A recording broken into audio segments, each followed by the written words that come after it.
Monsieur le secrétaire d'État, Monsieur l'ambassadeur de France, Monsieur le président de l'Université Humboldt, Madame la directrice, Monsieur le directeur du Centre Marc Bloch, Mesdames, Messieurs, c'est avec le plus grand plaisir que je représente aujourd'hui la ministre de l'Enseignement supérieur et de la Recherche, Geneviève Fioraso, à ce 20e anniversaire du Centre Marc Bloch.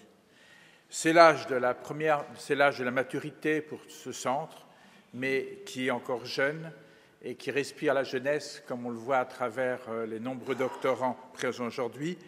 Mais cela nous ramène au moment heureux et enthousiaste de la chute du mur de Berlin, de la réunification allemande et berlinoise, et plus généralement de la liberté retrouvée pour les pays d'Europe centrale.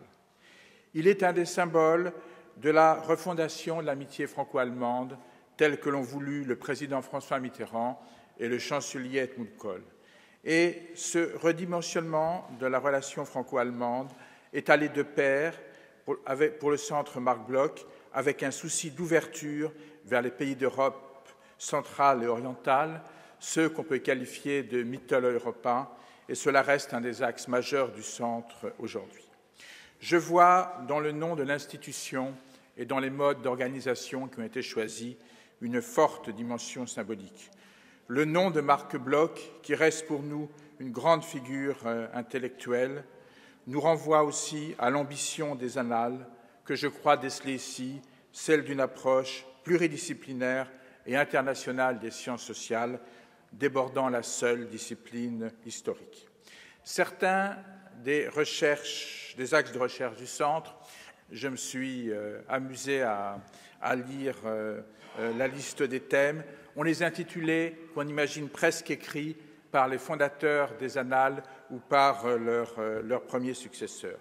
J'observe encore que ce centre est adossé à l'Université Humboldt, qui a encore un nom évocateur pour nous. Le sociologue de l'éducation que je suis occasionnellement sait qu'on en oppose souvent l'Université Humboldtienne, tournée vers la production et la transmission des savoirs, et l'université napoléonienne de la même époque.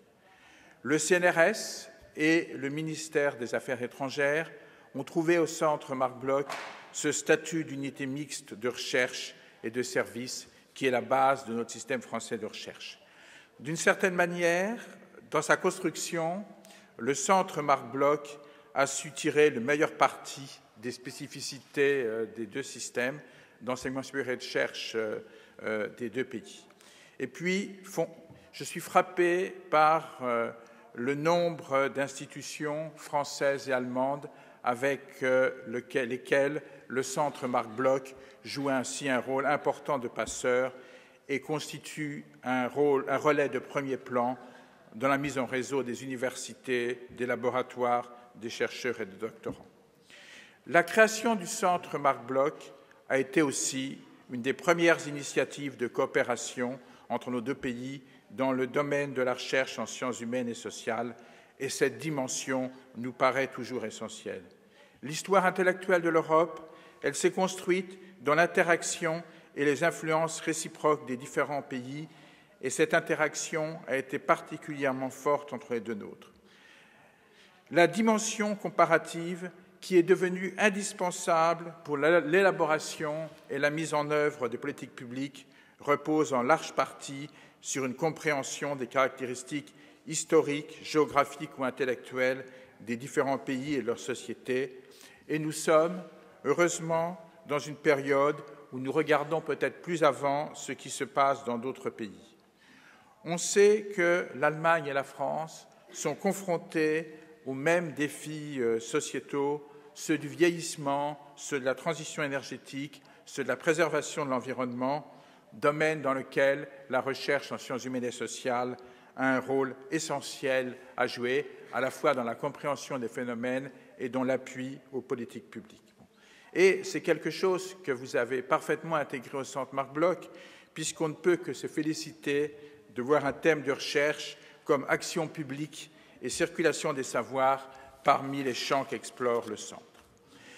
Et puis, ce centre qui est visiblement une réussite, j'ai été impressionné en le visitant ce matin.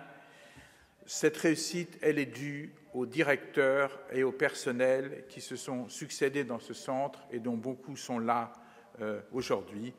Donc, je voudrais leur exprimer ma gratitude à ceux qui ont réussi à le faire vivre et croître. Longue vie au Centre Marc Bloch, Lang lebe das Marc Bloch Forschungszentrum Berlin.